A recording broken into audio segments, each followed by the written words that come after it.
The following footage was recorded on Legendary unless otherwise noted.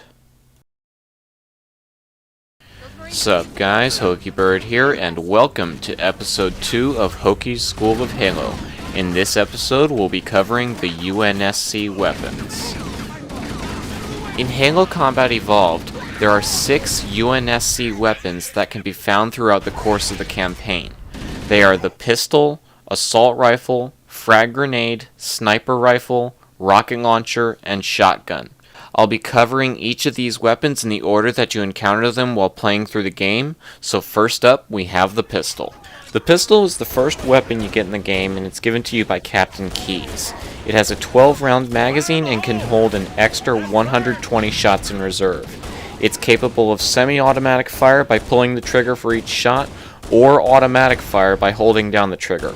Holding down the trigger will allow you to fire more quickly, but at the cost of your accuracy.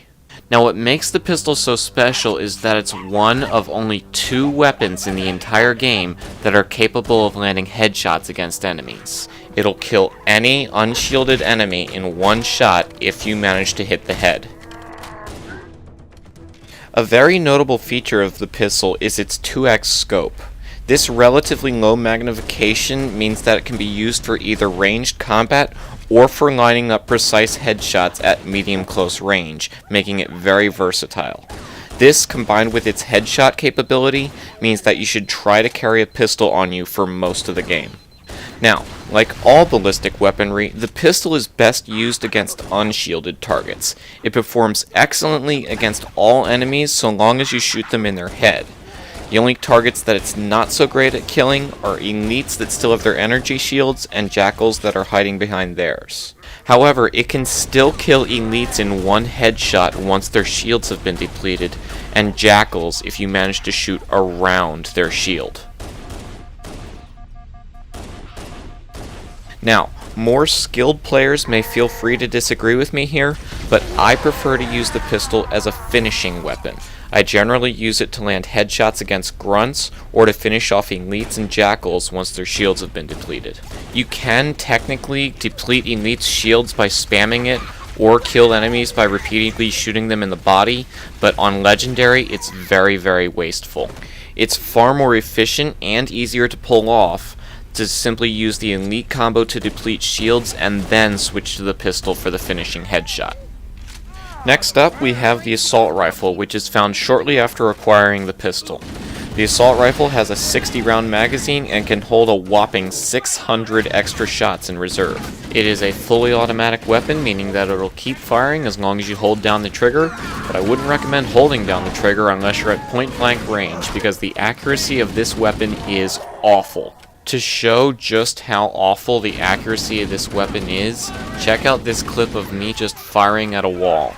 I'm at pretty close range here, and I'm even firing in short controlled bursts to minimize recoil, and this is the result. Now I'm going to move back a bit, and I'm still firing in short controlled bursts.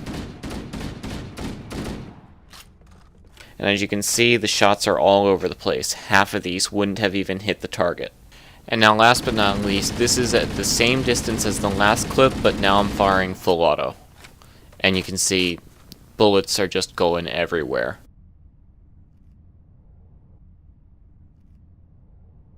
Now on the one hand, this makes sense because the assault rifle is meant to be a close quarters powerhouse. But on the other hand, fighting at close quarters means it is physically impossible to put any kind of cover between you and your enemy, and not using cover on Legendary will get you killed. Continuing with the bad stats, the assault rifle is not headshot capable. It does not matter if you aim for the head, you cannot kill enemies instantly like you can with the pistol. Any distance where you could possibly effectively use this gun, grenades or melee will serve you better, as you can see from most of these clips where my grenades are doing most of the work in taking out the elites, and I'm just mopping up the grunts. There are absolutely no situations in the game where using the assault rifle is your best option. Its damage stats are mediocre at best, but those stats mean fuck all if you can't hit your target. What's worse, the assault rifle is the primary weapon issued to most Marines, effectively rendering them useless in combat.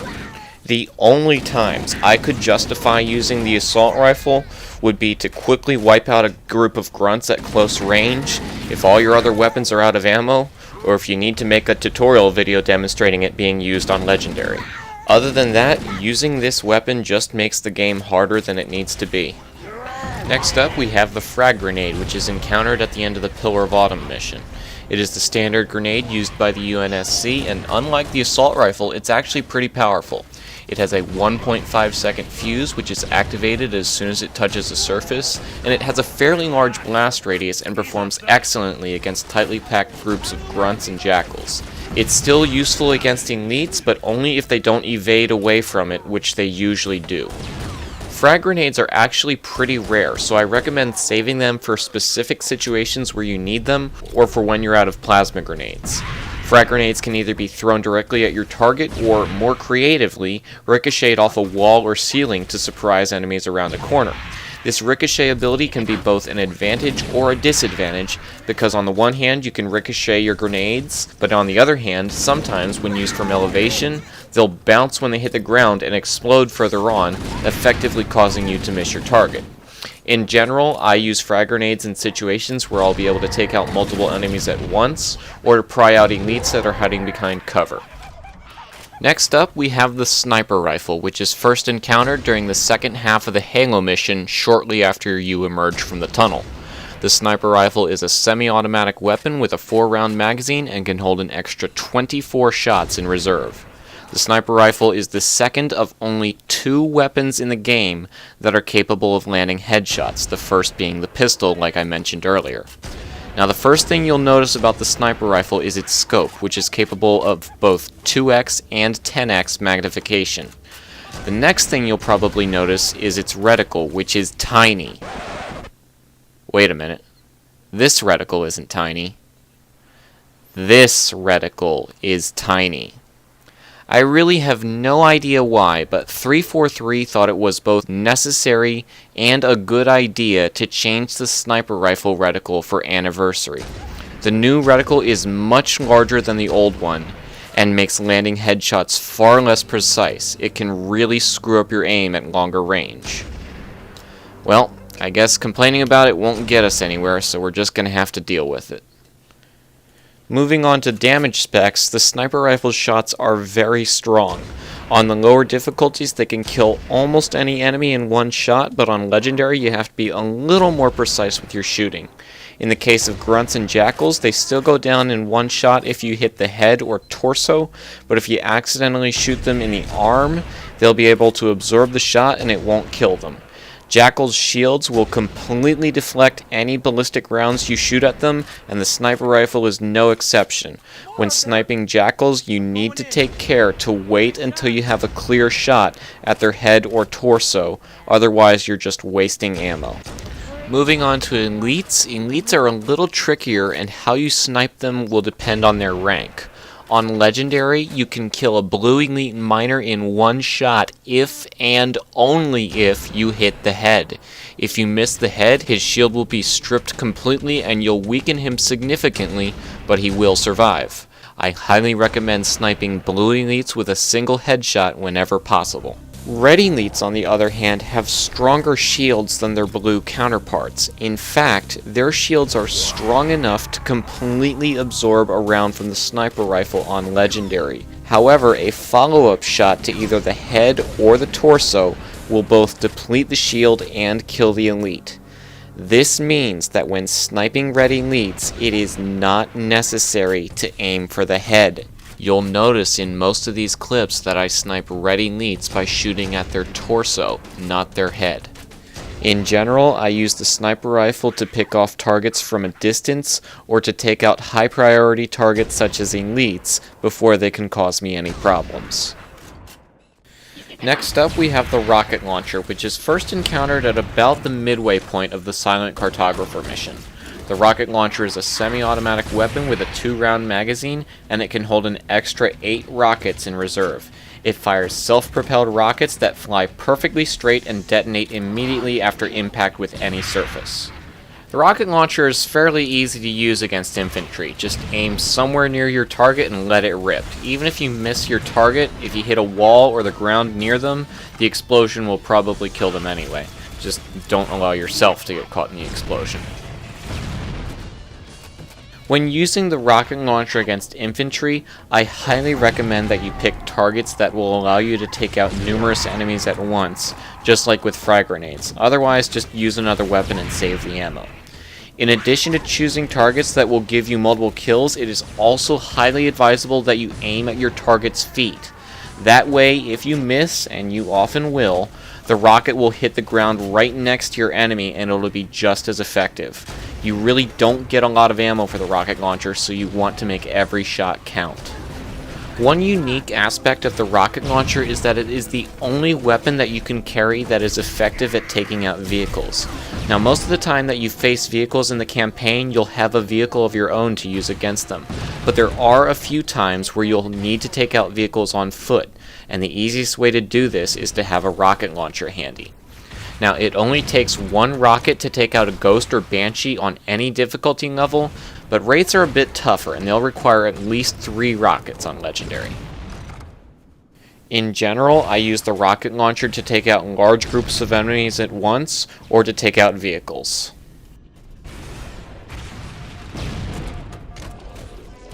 Last, but certainly not least, we have what is probably the best weapon in the entire game, the shotgun. The shotgun is a pump-action weapon with a 12-round magazine, and it can hold an extra 60 shots in reserve. It is first encountered during the 343 Guilty Spark mission, and it excels at killing any enemy in 1 or 2 shots so long as you're at close range. Grunts, jackals, elites, hunters,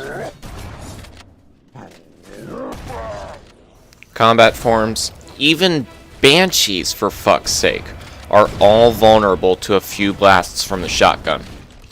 The shotgun is unique in the way that it reloads. All other Unsc weapons reload by pulling out the empty or partially empty magazine and putting in a fresh one, but the shotgun reloads individual shells. This means that your reload time depends entirely on how empty your magazine is. Now, later games in the series would permanently change this, but the shotgun in Halo Combat Evolved reloads its individual shells very quickly, at a rate of 1 every 0.4 seconds. What's great about this is that you don't need to wait for the entire magazine to be filled before you can start firing. This effectively allows you to reload during combat, a feature that none of the other weapons can boast. When I'm fighting a large group of infinitely respawning combat forms such as this one, I'll reload whenever possible, and then just start firing to cancel the reload whenever I need to. A lot of times I'll also toss in a grenade when I'm getting overwhelmed, and that'll give me an opening to reload. The shotgun's only real weakness is the fact that it's only really effective at close range, so you should plan on carrying a longer range weapon such as a pistol or rocket launcher with you whenever you're carrying one, which, after you first find one, should be almost always. In general, I use the shotgun whenever I'm close enough to do so, since it's effective at killing just about anything. The only targets it can't kill are the ones it can't reach. Alright guys, that's just about gonna wrap things up for episode 2. I hope you enjoyed it, I hope you learned something, and I hope you'll join me next time for episode 3, where I'm gonna cover the Covenant weaponry. So until then, I'm Hokie Bird, and I'm out. See you later.